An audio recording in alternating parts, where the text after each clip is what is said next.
You're not tired, you're trained. You're accustomed to postponing, to giving in, to living on autopilot, hoping for an external miracle to save you from your own cowardice. But no one is coming. And every excuse you accept, every just for today no you repeat, is shaping the weak identity that will accompany you for years. Here, you're going to break that. You're going to understand that discipline isn't a punishment, it's sovereignty. You're going to choose to act even when you don't feel like it. You're going to stop waiting and start building. So, prove that you're not just watching. Like this video as an act of commitment. Subscribe if you're ready to stop running away. And write in the comments, "The change begins today," to seal a decision in the present. It's more than a comment. It's a break with the old you.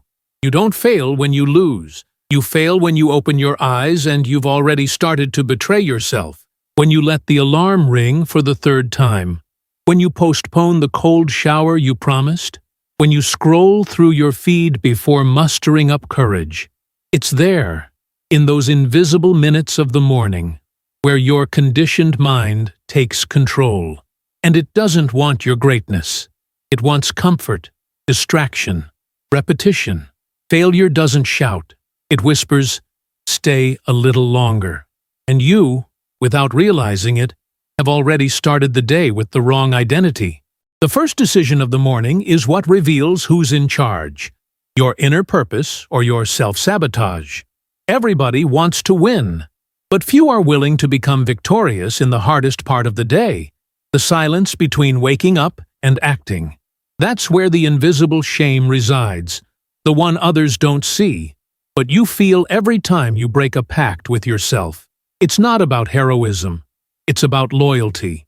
You don't need motivation to get out of bed. You need real commitment. You need an internal structure, and that is built with non-negotiable decisions. Getting up with the first alarm, looking at yourself in the mirror, and declaring who you choose to be before the world decides for you. Waking up early isn't a productivity ritual. It's an act of spiritual resistance. It's you telling your conditioned mind, "From today on, I'm in charge here." Because while you sleep 5 more minutes, someone else is training 5 more years of self-discipline. And life doesn't respect intentions. It rewards habits. That's why you should stop asking yourself how to change your life. Start asking yourself how you're starting your day. The reprogramming of habits begins before breakfast, and every small act of self-mastery in the morning opens a personal transformation gap that multiplies in every decision of the day. Repeat this. I get up like someone on a mission. Write it down. Feel it. Because if you start the day at war with yourself, you've already lost before your feet hit the floor. Stoicism taught us, true power lies in what depends on you, and your morning depends only on you. So, put applied faith in your first hour. Create a transformative routine that honors your character. Become the kind of person who doesn't even consider negotiating with their own weakness. A disciplined mind starts the day with a firm decision and ends with the active awareness of having overcome itself. Do you want a new life? Start with waking up, because a great destiny doesn't exist in a lazy routine. Marcus Aurelius didn't wait to feel like it. Epictetus didn't ask for permission. Zeno of Citium didn't give in to laziness. They all knew morning discipline is the baptism of mental strength. And if today you still get up as if you don't have a mission, know that it's not because of weakness, it's because of a lack of structure. But that can change now. Because your next morning begins with the decision you make today. And if you don't sow greatness in the first gesture of the day, you'll reap regret in the last. And you know it. Your body wants to repeat. Your soul wants to be reborn. And all internal conflict starts there, between the biology that seeks comfort and the consciousness that implores expansion. When you decide to change, it's not the world that resists. It's your own body. It trembles, it sabotages, it postpones. It wants the warm bed, the easy sugar, the quick distraction. but your soul is screaming for a new story. And that scream is the discomfort you feel when you try to do the right thing, but everything inside you asks for the old. This friction is a sign that you're moving, because growth hurts where the comfort zone has already become a prison. The conditioned mind will use your body as a shield. It will turn tiredness into an excuse, hunger into anxiety, pain into flight. But the truth is simple. You're not dying. You're being reborn. The tiredness you feel when starting a new routine is the price of breaking patterns. The resistance you face when trying to create positive habits is proof that you're touching the roots of your conditioning. Feel it. Honor it. Don't run from it.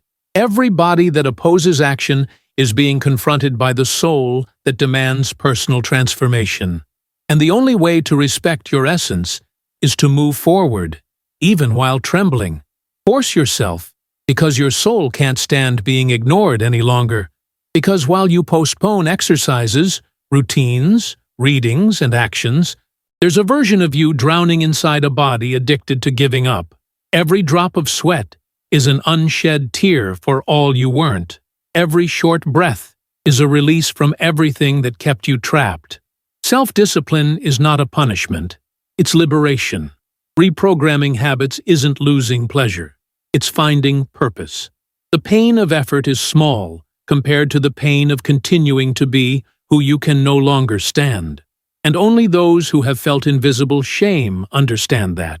You don't have to wait for a collapse to start, nor for a humiliation to react. You can force yourself now. Create a transformative routine based on what your soul already knows. That this version of you today no longer represents you. Write this: my body is tired, but my soul is ready. And then honor that call. It's not about defeating the world. It's about defeating the body that wants to stop and the mind that wants to negotiate. The Stoic doesn't wait for motivation. He chooses discipline as a way to live with dignity, because he who is guided by the body lives dragged. He who is guided by the soul lives elevated. If your body resists, thank it. It's a sign that you're causing the break from the old identity. Marcus Aurelius wrote in The Silence of Pain, Seneca acted with honor in the midst of pressure, and you too can move, despite exhaustion. Force yourself today, because waiting for the desire to arise is to continue being a slave to procrastination. And while you doubt, time doesn't stop. It only observes who deserves the next level. And it never chooses someone who feels ready. It chooses someone who gets up even while feeling pain. This is your chance to show that your soul is stronger than your body. The worst saboteur isn't tiredness nor failure. It's the subtle lie you tell yourself when you say, I'll start tomorrow. That tomorrow was already yesterday, was already Monday, was already next month. And every time you repeat that empty promise, you're not just postponing an action, you're corroding your internal structure. Self-deception is seductive. It disguises itself as justification, as legitimate tiredness, as a lack of time.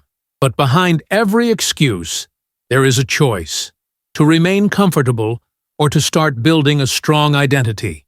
And while you choose to lie to yourself, you lose respect for the one you should trust the most: yourself. The conditioned mind is an expert in internal narrative.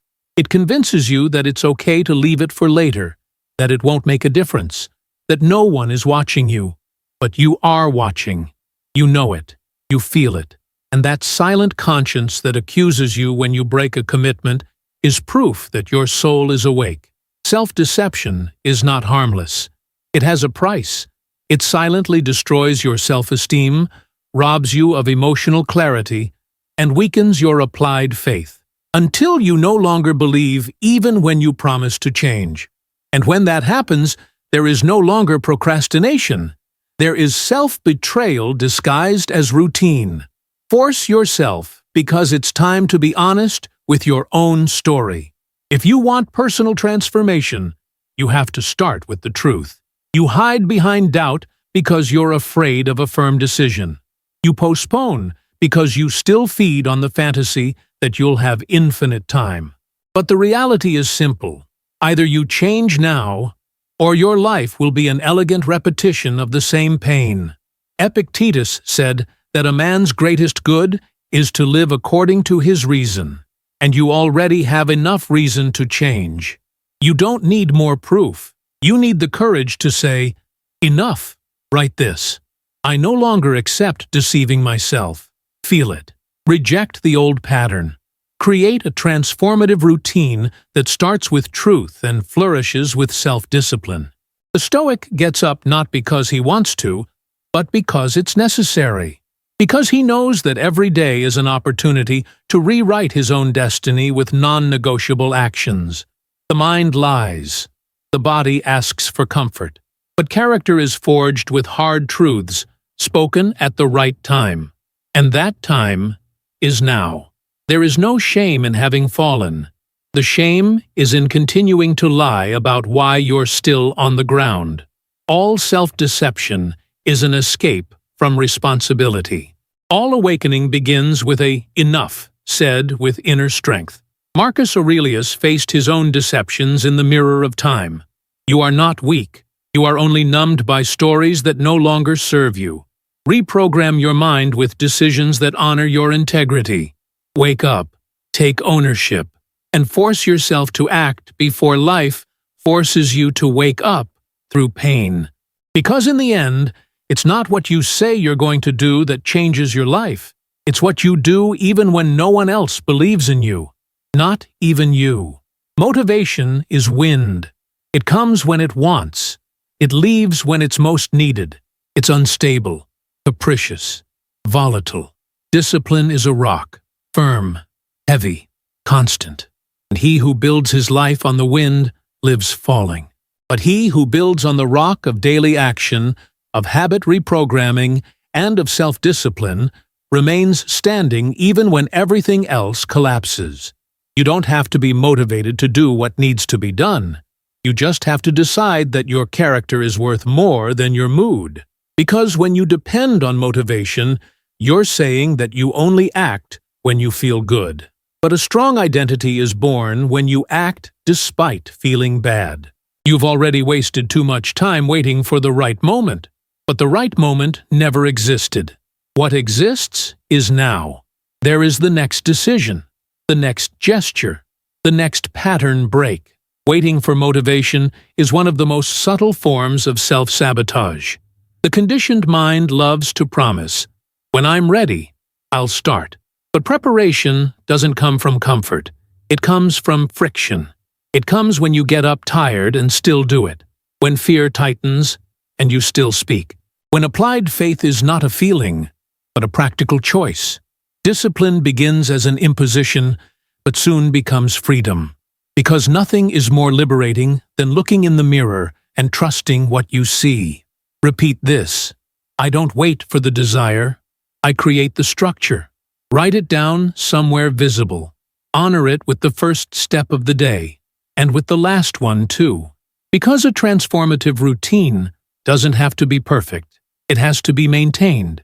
The Stoics knew that the secret isn't in doing a lot once in a while, but in doing a little every day, without negotiating, without justifying, without postponing. Seneca said that a long life isn't the one that lasts the longest, but the one lived with active consciousness. And discipline is the most practical way to keep that consciousness awake in the face of every temptation to return to mediocrity. You're not weak by chance. You're weak because you learn to depend on stimuli. You're tired because every day you negotiate your inner strength with the body's fatigue. But that weakness isn't natural. It's trained. And because of that, it can also be uninstalled. Self-discipline is the new language of your rebirth. Personal development doesn't exist without it. There is no inner growth, emotional health, overcoming challenges, mental clarity, nothing, without discipline. It is the backbone of transformation, the code of self-respect, the foundation of all self-esteem that doesn't get corrupted. Force yourself to build that backbone, even with pain. What you tolerate on difficult days defines who you become on glorious days. Don't wait to wake up with motivation. Create an internal structure so solid that even without motivation, you move. Even without applause, you persist. Even with no one around, you continue. Because that's the difference between a motivated character and a real protagonist. One gives up when the wind changes. The other stands firm and transforms the wind into momentum. Marcus Aurelius wasn't seeking inspiration. He was seeking mastery. And you can do the same now, not tomorrow. Now. Discipline awaits you in your next choice. If you don't discipline yourself out of love, life will correct you with pain. This is one of the most ruthless and fair principles of the universe. What you refuse to build with effort will be destroyed with violence. All procrastination has a price, and that price comes disguised as a crisis. Sickness, loss, emotional ruin. Nothing happens out of the blue. Life only accelerates the collapse of those who live ignoring their own responsibility. You might think you're waiting for the right moment, but the truth is, you're just transferring the command of your existence into the hands of fate. And when it comes, it will come with force. Because he who doesn't force himself will be forced. The Stoics understood this deeply. Zeno of Citium didn't become a philosopher because he wanted to. He became one because he was shipwrecked. Marcus Aurelius didn't grow strong on the throne, but in war. Epictetus didn't find freedom as a citizen, but as a slave. What did they all learn? That suffering is the teacher of those who refuse to obey the call of the soul. And if you feel like you're living under pressure, maybe it's because you've ignored your active consciousness for too long. Life shakes you not to destroy you, but to force you to wake up. And the more you postpone a real commitment to your greatness, the harder the push will be. Write this: if I don't get up by choice, I will be lifted by pain. Repeat it until it becomes part of your identity. Because pain can break you or rebuild you, and that's up to you. All discipline you reject today will turn into inevitable suffering tomorrow. A transformative routine demands sacrifice, but the chaos of omission demands much more. And you already know it. You feel it in your body. You see it in your relationships. You perceive it in the opportunities that slip away because you're not ready. The conditioned mind will try to justify. It will say the fault lies with others, with life, with the past. But the Stoic doesn't blame. He builds. He forces himself before the world crushes him. What are you waiting for to change? A diagnosis? A brutal rejection? An emotional breakdown? Why do you need to be hurt to act? Why do you only react when the abyss is already visible? That's not emotional intelligence. It's self-sabotage. And every day you live as if there were no consequences, you are digging your own collapse. But that can stop now. Force yourself. Create discipline as a form of self-protection. Develop inner strength so you don't depend on external pushes. Personal transformation is not a luxury. It's survival. And the survival of your purpose begins with the decision to act before everything falls apart. God gives warnings with whispers before shouting with thunder. If you're reading this now, it's the whispered warning. It's the silent invitation to avoid the blow. Self-discipline is the armor of one who has decided not to be struck by life for omission again. And even if fear still exists, even if procrastination still surrounds you, there is something stronger in you, the call of the soul. Honor it, because if not today, it will be with pain. And when pain comes, it won't ask if you're ready. It will come as a sentence. Force yourself to change, before life forces you to lose everything so you can finally wake up. Discipline is not an empty routine. It is a daily sculpture of a name that resists time. Every firm decision you make today is writing a line in the story that will one day be told about you, even if no one is watching you now. And that's the secret. The greatest legacies are built in anonymity. When you get up early, even without anyone to prove it to. When you choose the difficult path, even without applause, when you honor a transformative routine, even though it's easier to break it. You're not just improving, you're ceasing to be irrelevant. You're telling the universe, I exist, and I choose to leave a mark. The conditioned mind wants immediate applause. It wants instant reward. But the Stoic understands that true value lies in silent repetition. Marcus Aurelius wrote for himself. Epictetus spoke as one who knew the world would forget him. But today, their names are beacons, because they acted with character when it was easier to give in. And you? What are you doing with your ordinary days? Are you spending your energy on distractions, or are you investing in building a strong identity? Force yourself, because what you build in silence today will become the echo of your existence in the future. Write this. Every day I resist weakness, I polish my name. Feel it with emotional clarity, because every time you say no to laziness, you're saying yes to your posterity. Every time you choose training, reading, focus, truth, you are feeding an inner lineage that refuses to die as a common person. And that's the greatest legacy. It's not fame, status, or fortune. It's the certainty that you didn't pass through this life as just one more. It's knowing that your personal transformation became a sign of overcoming for others, and that your existence was a seed of strength for souls you will never even know. You weren't called to survive. You were called to forge a path that others will have the courage to follow.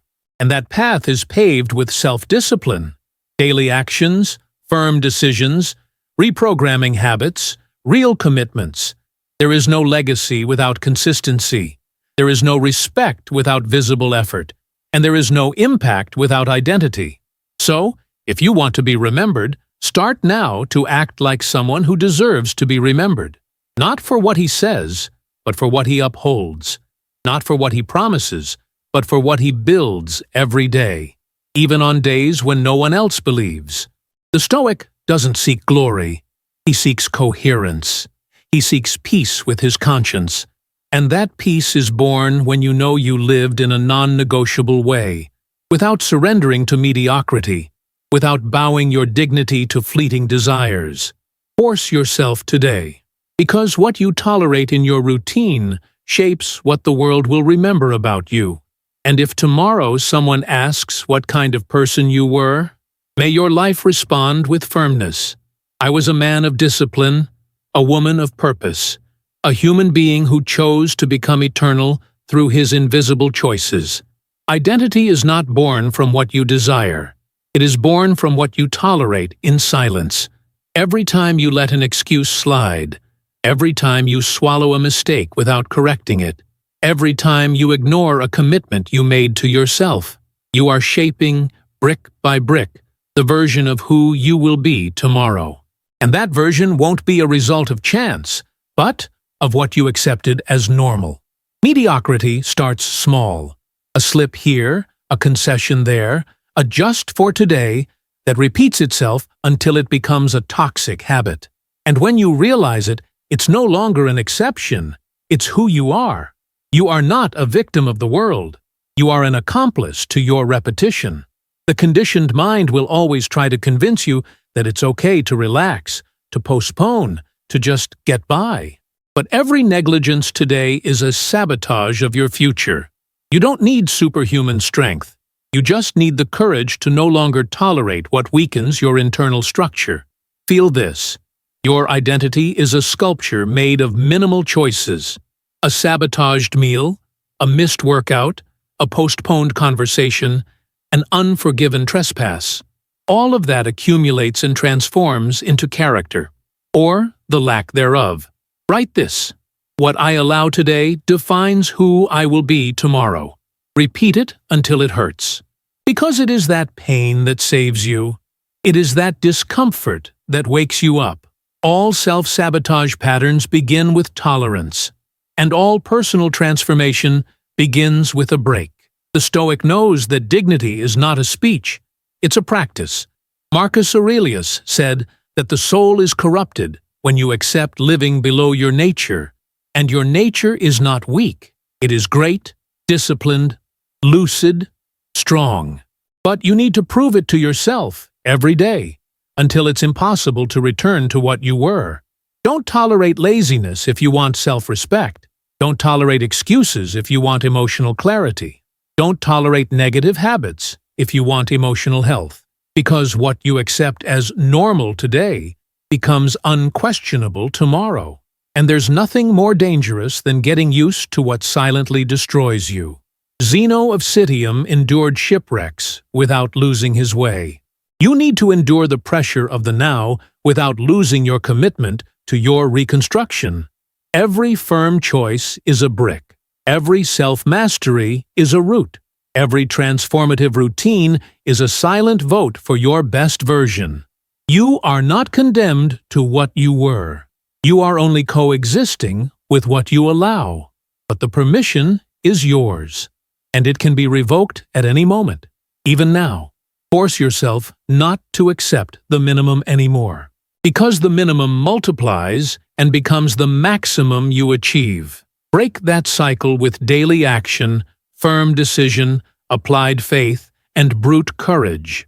You are one tolerance away from becoming irrelevant, or one firm denial away from starting your inner growth. And that no one can choose for you. No one is coming. There is no savior. There is no phone ringing with the right answer. No message bringing relief. No outstretched hand at the exact moment. There is you. There is now. There is the next step. And if this seems cruel to you, it's because you still have the illusion that someone will come to get you out of the hole. But that illusion is what keeps you weak. The conditioned mind wants an external hero. The awakened soul demands an internal warrior.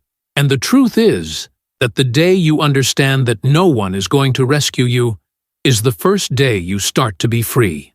This freedom hurts at first, because it puts the entire weight of your life on your own shoulders. It forces you to abandon victimhood, to stop blaming the past, to cease waiting for a divine sign that justifies your paralysis. But it is also that freedom that gives you power. Because if no one is coming, then everything depends on you. And if everything depends on you, any change is possible. Repeat this. No one is coming, but I am going. Write that down. Put it on the wall, on the mirror, in your soul. Because daily action is the only antidote to despair, and autonomous movement is the root of all personal transformation. Force yourself to move even without a perfect direction, because clarity comes from action, not analysis. Mental strength comes from repetition, not theory. Inner purpose doesn't fall from the sky.